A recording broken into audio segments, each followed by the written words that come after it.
मैं आपको ले जाना चाहता हूँ, एक उपनिषद है जिसका नाम है कठो उपनिषद। नाम सुना? कठो उपनिषद। वह उपनिषद एक और विचित्र बात कहता है। वो उपनिषद कहता है कि ये शरीर जो आपका, ये रथ है। क्या कहा? रथ। शरीर आपका एक रथ है। रथ हो तो उसमें घोड़े भी चाहिए, रथ जिसके लिए है रथी भी चाहिए, और लगाम भी चाहिए। तो यहाँ पर शरीर आपका रथ है और घोड़े इंद्रियां हैं।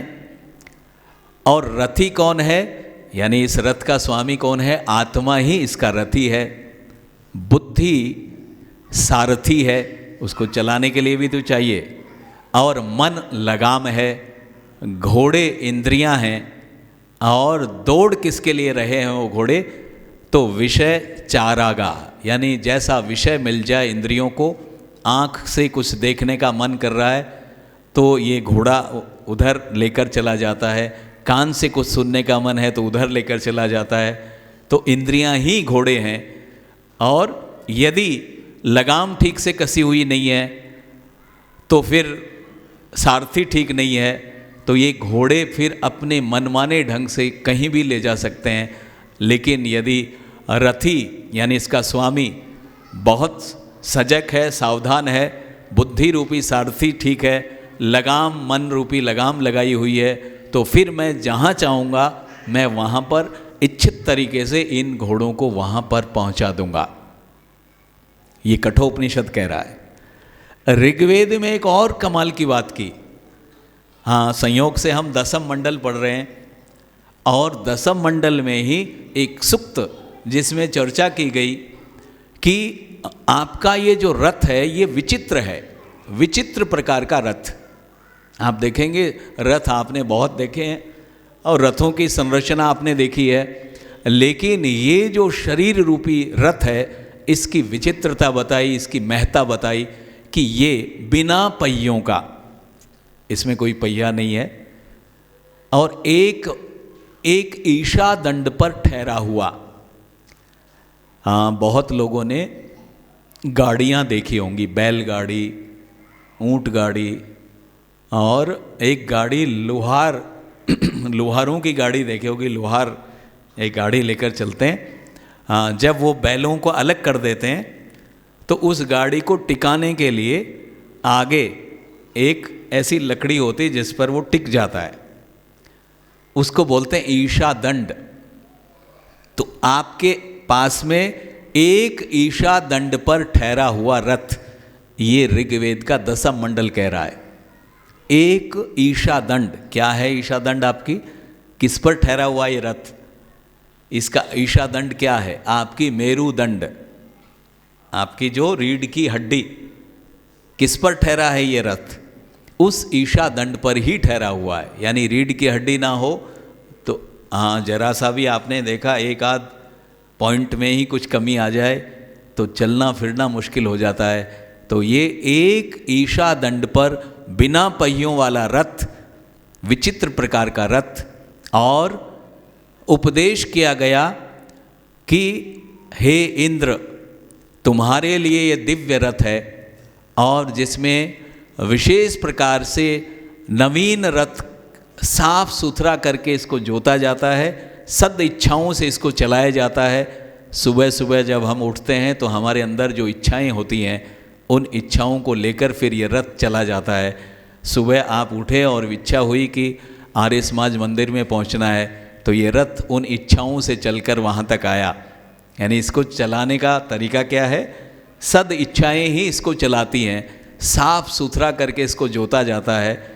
और उपदेश किया गया कि एक बैल है जो उशीन रानी के रथ को खींच रहा है, और उपदेश किया गया कि सूर्य और पृथ्वी तुम्हारे इस रथ में आए हुए विकारों को ठीक करने का प्रधान साधन है। इसको थोड़ा समझ लेंगे कि बैल कौन सा है जो इस रथ को खींच रहा है, और उशीन रानी कौन सी है, उस रानी के रथ को ये बैल खींच रहा है। तो इंद्र यहाँ आत्मा को कहा गया ऐश्वर्यशाली है वो, उसके पास दिव्य साधन है, इसलिए आत्मा को यहाँ इंद्र कहा। आत्मा रूपी इंद्र की जो रानी है वो, क्योंकि राजा होगा तो रानी भी साथ होगी, तो यहाँ सुंदरता से वर्णन किया साहित्यिक भाषा में। रानी उसकी और कुछ नहीं, बुद्धि ही उसकी रानी है। आत्मा हमेशा बुद्धि रूपी रानी सहित इस रथ में सवार है। और बैल कौन सा है जो इस रथ को, उशिन रानी के रथ को खींच रहा है? प्राण को ही यहाँ बैल कहा। प्राण रूपी बैल इस रथ को खींच रहा है। और उपदेश किया गया कि इस बैल को कमज़ोर मत पड़ने देना, ये उपदेश किया गया। अगर खींचने वाला बैल ही अस्वस्थ हो गया तो ये रथ आगे नहीं चलेगा। तो कहा प्राण रूपी बैल को स्वस्थ करने के लिए दो साधन मैं दे रहा हूँ, एक सूर्य और दूसरा पृथ्वी। सूर्य से हमें प्रकाश मिलता है और पृथ्वी से औषधि वनस्पति आदि। तो कहा इन दोनों के द्वारा तुम अपने इस बैल को स्वस्थ रख सकते हो, इस रथ को स्वस्थ रख सकते हो। इसलिए हमें स्वस्थ, इस रथ को पूरी तरह से स्वस्थ रखने के लिए, और रखना चाहिए, हमारी ड्यूटी है। अगर आपका साधन ठीक नहीं है तो फिर यात्रा कैसे करोगे? आपके जो मनोरथ हैं वो पूर्ण कैसे होंगे? इसलिए आपने देखा होगा प्रायः जिनके रथ खराब हो गए हैं, जिनके रथ क्षत विक्षत हो गए हैं, यानी अब वो यात्रा करने का विचार ही नहीं करते। कहीं क्रियाएं अच्छी हो रही हैं लेकिन चल नहीं पाते, रथ में विकार आ गए। तो इसलिए कहा कि रथ के विकारों को दूर करने के लिए सूर्य और पृथ्वी, ये दो ऐसे तत्व हैं, इनका प्रयोग करके आप इस रथ को स्वस्थ कर सकते हैं। ये ऋग्वेद के 10वें मंडल में वर्णन किया गया है। तो ऐसा ऋग्वेद कहता है। इसका मतलब रथ है, विचित्र प्रकार का रथ है, और कहीं भी बिना पहिए के किसी भी दिशा में घूम सकता है। इसकी विचित्रता क्या है? आप पीछे चल सकते हैं, आगे चल सकते हैं, दाएं चल सकते हैं, बाएं चल सकते हैं, और गाड़ी में तो आपका स्टेयरिंग होता है जिससे आप दाएं बाएं घुमाते हैं। इसमें कहीं कुछ ऐसा करते हुए हम प्रतीत नहीं होते, लेकिन ये दाएं बाएं, आगे पीछे, ऊपर नीचे कहीं भी गति कर सकता है। ये सारी विशेषता इस देह रूपी रथ में परमपिता परमात्मा ने दी है। अब मैं आपको लेकर चलता हूँ अथर्ववेद की तरफ। अथर्ववेद का एक सूक्त है जो बहुत ही सुंदर सूक्त है। अथर्ववेद का एक सूक्त, उस सूक्त में एक बहुत विशेष बात की, और उस उपनिषद का नाम जो अथर्ववेद से जुड़ा हुआ है, और उसका नाम है केन सूक्त। केन उपनिषद, आपने नाम सुना होगा एक उपनिषद का, केन उपनिषद। मैंने कितने उपनिषद बता दिए? ऐतरेय उपनिषद का वर्णन किया और कठोपनिषद का वर्णन किया। अभी केन उपनिषद। केन उपनिषद जो अथर्ववेद से संबंध रख रहा है, उसका नाम केन क्यों पड़ा वो मैं बताना चाहता हूँ। अथर्ववेद का एक सूक्त है, उसका नाम है केन।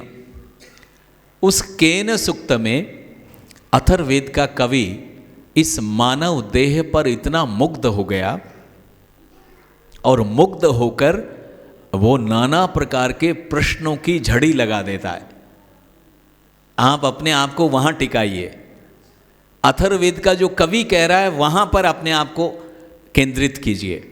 अथर्ववेद का कवि एक बहुत सुंदरता से मुग्ध होकर, इस शरीर रूपी रथ से मुग्ध होकर, और प्रश्न पूछ रहा है कि ये जो शरीर है, इस शरीर में जो एड़ियाँ बनाई हैं, हम किस पर टिकते रहते हैं? एड़ियों पर। पहला सवाल उसका यहीं से शुरू हुआ कि किस कारीगर ने इस देह में, इस शरीर में एड़ियों की रचना की? ये सवाल किया। कौन कर रहा है? केन सूक्त का ऋषि, अथर्ववेद का कवि, कि एड़ियाँ किसने बनाई? आप देखते हैं किसी चीज़ का हम बेस बनाते हैं, सबसे पहले आधार बनाते हैं। हमारा आधार क्या है? हम किस पर खड़े होते हैं? इन एड़ियों पर। किसने तलवे बनाए? किसने तलवे रचे? किसने ये पर्वों वाली उंगली बनाई? आप देखते हैं। और यहाँ दोनों भागों का जो हमारा चर्म यानी जो चमड़ी है, अगर आप देखेंगे यहाँ की और तलवों की, इनमें इसमें बहुत अंतर है बाकी त्वचा से।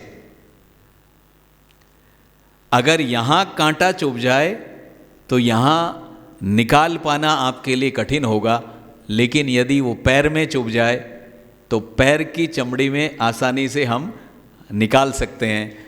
हाथ में यहाँ लग जाए तो यानी दोनों यहाँ का जो ये भाग है ये बहुत अलग प्रकार का बनाया। तो कारीगर कौन है इसका रचने वाला? किसने ये भिन्नता बनाई? किसने ये परों वाली उंगलियां बनाई? कैसे इसके अंदर ये बना दिए गए? क्यों बना दिए गए वो तो बात ही अलग है। हाँ, सौंदर्य और सुंदरता तो अलग है ही। अगर ये बिल्कुल प्लेन होता, इसमें आप देखते हैं कि बहुत सारे तो इसी रेखाओं का व्यापार करके और क्या क्या करते हैं, लेकिन इसमें ईश्वर की कैसी दिव्य कारीगरी। तो वो केन सूक्त का कवि कह रहा है कि ये किस कारीगर ने रचा। फिर कहा कि किसने टखने, आप देखें थोड़ा ऊपर चलेंगे, टखने हैं, किसने टखने घड़े? किसने घुटने बनाए? किसने घुटनों के जोड़ बनाए? आप देखते हैं घुटनों के अंदर जोड़ हैं और जोड़ भी विचित्र प्रकार के हैं। आप कोई भी चीज़ को जोड़ेंगे तो जोड़ने के लिए कुछ कील कांटा चाहिए ना, लेकिन ये जोड़ अगर आप हड्डियों का, घुटने का एक्सरे आपने कराया हो, नहीं कराया तो कराना पड़ सकता है। और आजकल तो ये प्राय सभी ने लगभग देखा है।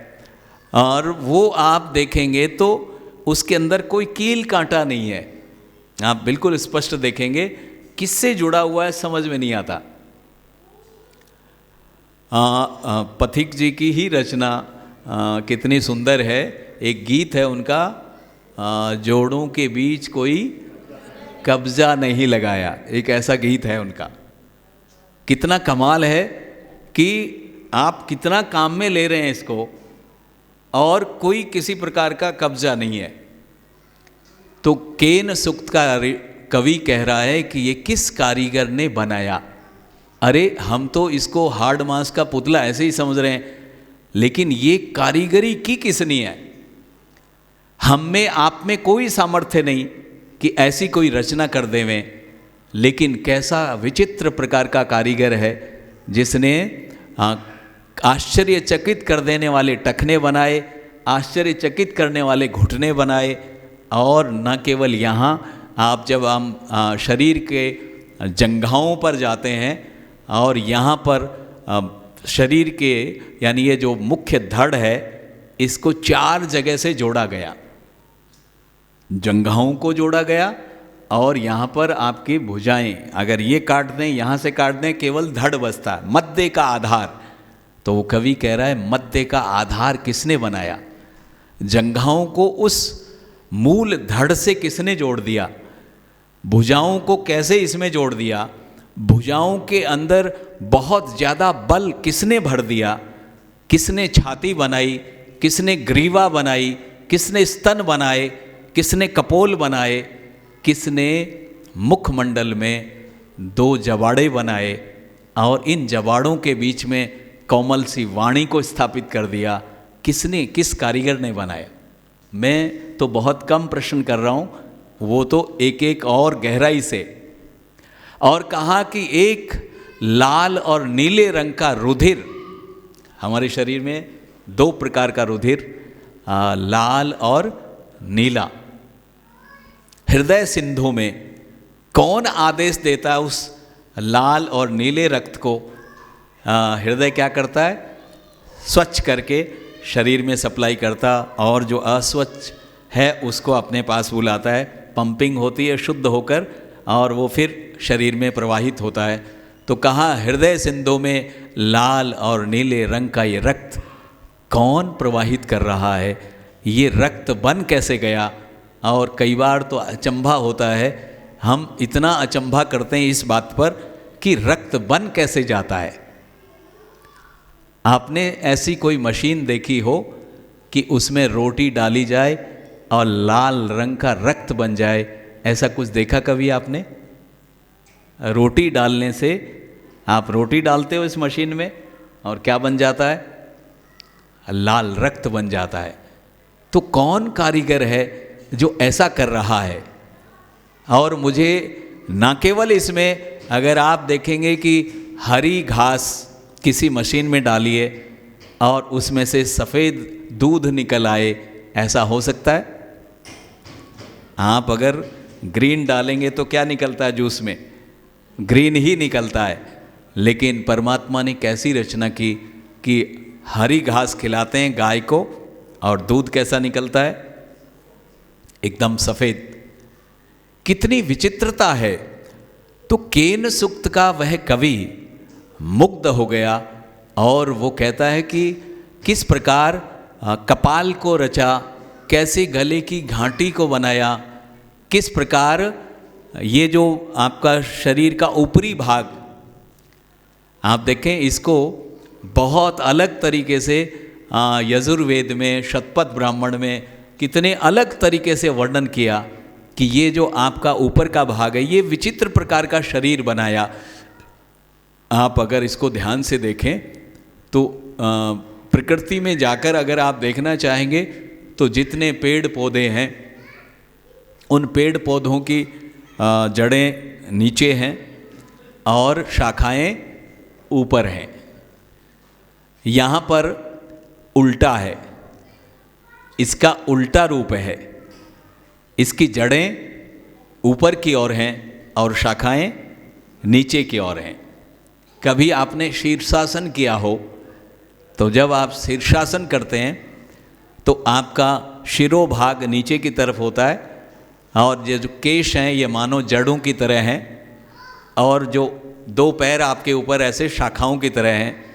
तो उस समय वृक्ष की आकृति लगती है, लेकिन कहा ये उल्टा है कि जो जड़ है वो ऊपर की तरफ है और शाखाएं, जो पैर हैं ये शाखाएं नीचे की तरफ हैं। और इतना ही अचंभा नहीं है, इसके अंदर ऊर्ध्व बुध्न की ये एक ऐसा चमस है, ऊर्ध्व तिर्यक बिल चमस ऊर्ध्व बुध्न तस्मिन यशो निहितम विश्वरूपम। संसार का सारा ज्ञान इसमें भरा है। एक ऐसा चमस, एक ऐसा पात्र, जितने पात्र संसार में आप देखोगे वो सारे के सारे पात्र, उनका पैंदा नीचे होता है और छेद ऊपर की तरफ होता है। लेकिन ये विचित्र पात्र आपके ऊपर परमात्मा ने स्थापित किया है।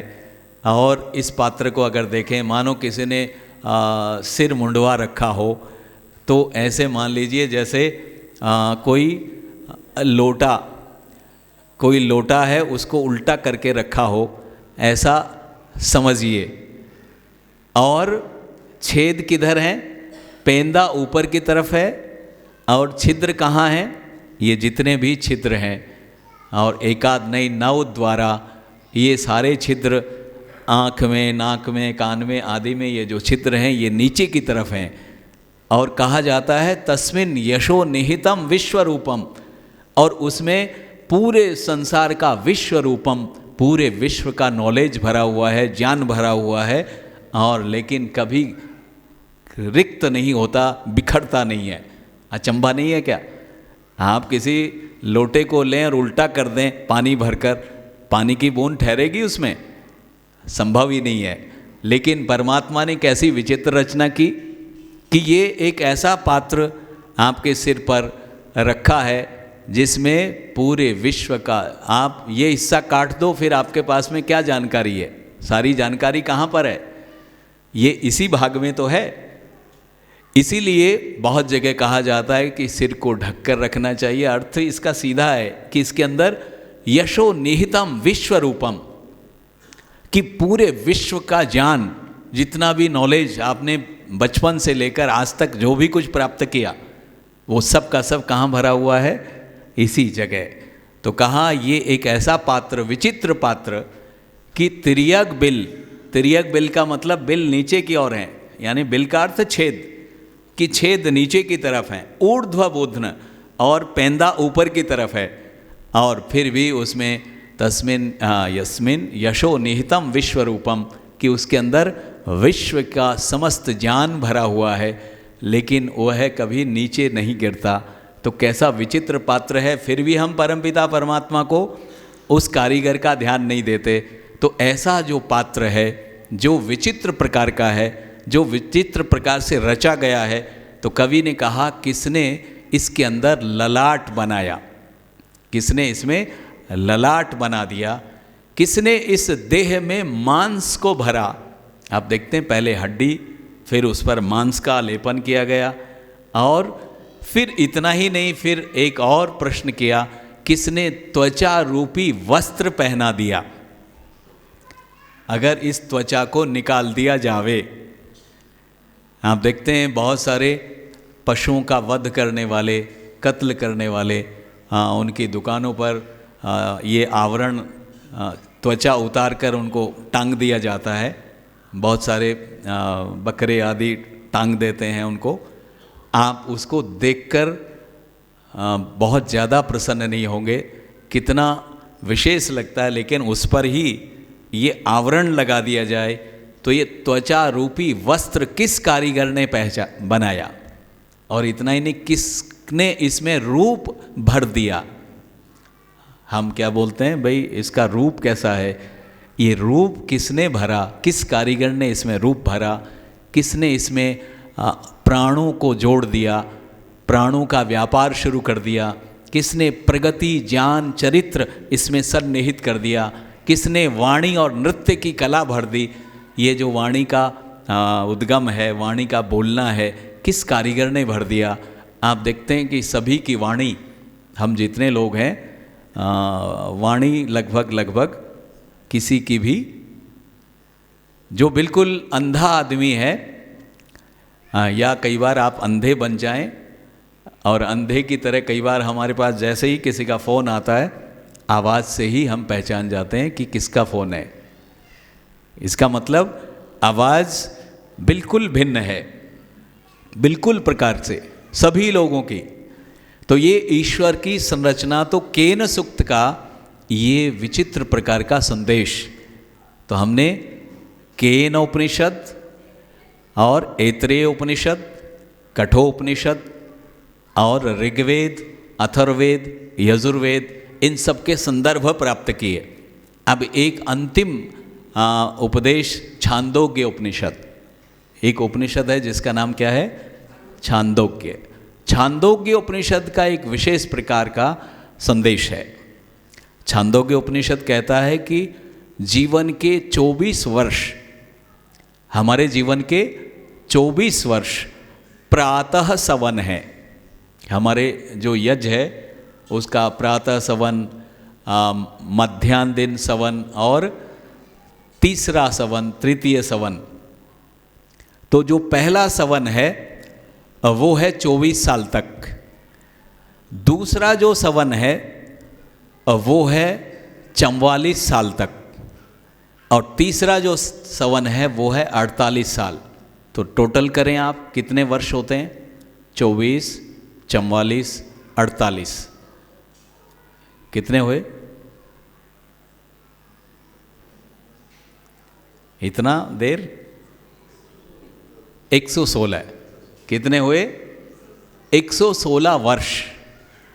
कहा कि जो इस प्रकार से अपने जीवन को व्यतीत करता है, यज्ञ करते हुए, ईश्वर के नियमों का अनुपालन करते हुए, सुंदर तरीके से जीवन को जीता है, वह व्यक्ति 116 वर्ष तक जीवित रहता है। ये छांदोग्य उपनिषद कहता है। यानी 116 वर्ष तक यज्ञमय जीवन, शरीर में यज्ञ ही हो रहा है, यज्ञमयता इसकी हो, प्रातः उठने से लेकर सायंकाल सोने तक। दिन में 3 सवन होते हैं, प्रातः, मध्याह्न और तीसरा, ये 3 होते हैं। आपके शरीर के भी 3 भाग कर दिए, एक 24 तक, एक फिर अगला 44 तक और फिर एक 48 तक। तो ये 3 जो सवन है, इनका जो सुंदरता से सेवन करता है वो 116 वर्ष तक पूर्ण स्वस्थ रहकर ठीक प्रकार से जीवन को जीता है। इतना दिव्य साधन, इतना विशेषता से बनाया हुआ साधन। तो एक मानसिकता अंकित करें अपने अंदर कि ये देह सामान्य देह नहीं है, ये देवपुरी है। निष्कर्ष निकालें हम, ये क्या है? इसमें समस्त देव निवास कर रहे हैं। जो ब्रह्मांड में है वो सब आपके इस पिंड में स्थापित है। इसका मतलब ये सामान्य देह नहीं है, ये हड्डी मांस का लोथड़ा नहीं है, ये अति विशेष है। इसलिए इसको देव भूमि, देवपुरी कहेंगे। इसमें निरंतर यज्ञ हो रहा है। मैंने बताया कि जो देवता इसमें प्रवेश कर गए वो हड्डियों को ही समिधा बनाकर और रुधिर वस्ती आदि जो इसमें बह रहा उसको जल बनाकर और रेतस उसी को आज्य घृत बनाकर सतत यज्ञ कर रहे हैं।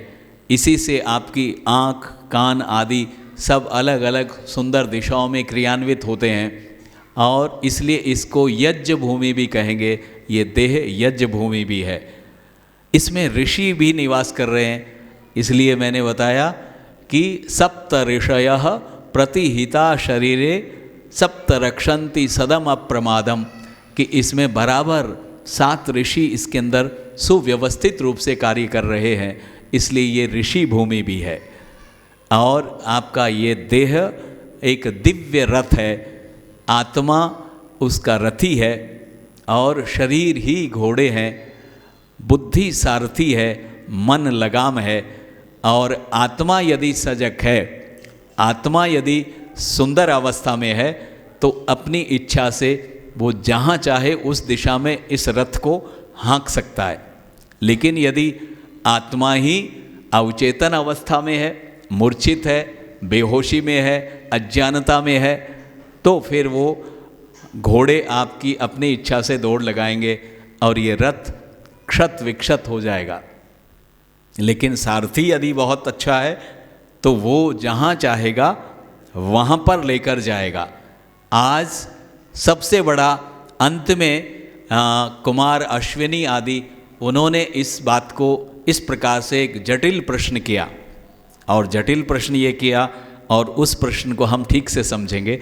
वो प्रश्न ये था कि कितना विचित्र प्रकार का वातावरण बन गया कि इस रथ पर जो सवार है, इतना सुंदर रथ है कि चाहे जहाँ जिस दिशा में चाहूँ उधर पहुँचा सकता हूँ, चाहे जिस दिशा में गति कर सकता हूँ। लेकिन इस रथ पर जो सवार है उस सवार को ही ये पता नहीं कि इसको ले जाना कहाँ है। आपके पास में कोई रथ है और इतनी विशेषताओं से युक्त रथ है, लेकिन मालूम नहीं है कि इसको लेकर कहाँ जाना है। जैसे हम सब लोगों को पता नहीं है कि इस रथ का करना क्या है, इसलिए बहुत सारे लोग तो खाने पीने में ही इसको लगा देते हैं। चाहे सुबह मिले, चाहे दोपहर मिले, चाहे रात मिले, चाहे 2 बजे मिले, वो इसी पर केंद्रित हैं, पूरे प्रयास इसी के लिए हैं। तो उनको ये पता ही नहीं इस रथ से क्या प्रयोजन सिद्ध करना है। खाना पीना सोना, क्या यही यात्रा होगी इस रथ से? नहीं। जब इतनी दिव्यताओं से ये रथ बना है तो इसका उद्देश्य, इसकी मंजिल, इसका लक्ष्य कुछ और होगा। और वह लक्ष्य जिसको नहीं मिला, यानी उधर उस रथ को लेकर ही नहीं गए जहाँ ले जाना चाहिए था, तो उसी को अभागा कहेंगे। और जिसने इस रथ को उस दिशा में जहाँ जाना चाहिए, जिस उद्देश्य के लिए हमें दिव्य रथ मिला, क्योंकि बाकी जितने भी सृष्टि के प्राणी हैं, जितनी भी योनियां हैं, उनके शरीर आपके शरीर से बिल्कुल भिन्न हैं। उनमें ना वाणी है, उनमें ना इस प्रकार के हाथ हैं, उनमें ना मनन करने की शक्ति है। जो नैसर्गिक शक्ति, उस सामर्थ्य उनको प्राप्त है, बस उतना उतना उनके पास है। लेकिन आप में ये भिन्नता है, आप संसर्ग से अपनी शक्ति को बढ़ा लेते हैं। आप विशेष प्रकार के नियमों को, व्रतों को अपने जीवन में उतारकर विशेष प्रकार की साधना करते हुए आप अपना जीवन उत्कृष्ट कर सकते हैं, श्रेष्ठ कर सकते हैं। इसलिए हमारी रचनाओं में अगर 100 आदमी यहाँ बैठे हैं और 100 आदमियों से एक चित्र बनवाया जाए तो सबके चित्र में भिन्नता होगी, एक रूपता नहीं होगी। उसका कारण जानते हो क्यों? जबकि साधन आपने भी इन्हीं हाथों से बनाया, आपके पास भी आँख है, आपके पास भी माइंड है, लेकिन सबका भिन्न है, अलग अलग है, सबका स्तर अलग अलग है। लेकिन अगर यही रचना किसी पशु पक्षी के द्वारा बनाई जा रही है, जैसे कि एक बैया घोंसला बनाता है, बैये का घोंसला देखा आपने, तो वो चाहे कहीं का भी बैया होने दो, उसकी रचना एक जैसी होगी। ये इस बात को बताता है कि उनका जो ज्ञान है वो नैसर्गिक है, जितना दिया है ईश्वर ने उतना, लेकिन हम अपना घटा बढ़ा सकते हैं संसर्ग से, साधनों से, तपस्या से, व्रतों से। तो हम इस दिव्य रथ से कितना कुछ कर सकते हैं, बहुत कुछ कर सकते हैं। तो परमपिता परमात्मा ने हमें ये जो पूरी सृष्टि है एक खुली किताब की तरह है, और जो बुद्धि दी है ये नकल करने के लिए दी है। इसमें जितना, ये किताब हमेशा खुली रहती है, इसमें से जितना आप नकल कर सकते हैं करें, और फिर आप उससे जितना कुछ बनाना चाहें बनाएं। आप अलग अलग प्रकार की रचनाएं हम सब तैयार कर सकते हैं। तो ये एक निष्कर्ष निकालें। समय की सीमा के अंतर्गत ही मैं इस विषय का उपसंहार करता हूँ, और एक निश्चित भाव बनाकर जाएं कि हमारा ये देह, हमारा ये शरीर सामान्य नहीं है, अति विशेष है। इसकी जो रचना है किसी विशेष उद्देश्य के लिए की गई है। तो केवल खाने पीने की मशीन ना समझें इसको, इसका सदुपयोग करें। जितना समय हमारा बीत चुका उस पर तो हमारा काबू नहीं है, लेकिन जितना शेष है इसको हम उत्तम रीति नीति से चलाएं, अच्छी तरीके से संचालन करें, और जो जीवन का उद्देश्य, जिस कारण से हमें मानव जीवन मिला, उसको सिद्ध करें। इसके लिए आप तत्पर हों, अपने आप को उसी पर केंद्रित करें। ईश्वर कृपा करे आप सद्मार्ग पर पूर्ण रूपेण गतिशील हों। इन्हीं कामनाओं के साथ आप सबके लिए बहुत बहुत शुभकामनाएं, मंगल कामनाएं। ओम शांति। 100 से अधिक देशों में देखा जाने वाला भारतीय संस्कृति और ऋषियों द्वारा दिए गए ज्ञान व संस्कारों को समर्पित आर्य विचारों का प्रचार करने वाला विश्व का एकमात्र सबसे बड़ा चैनल वैदिक प्रचार।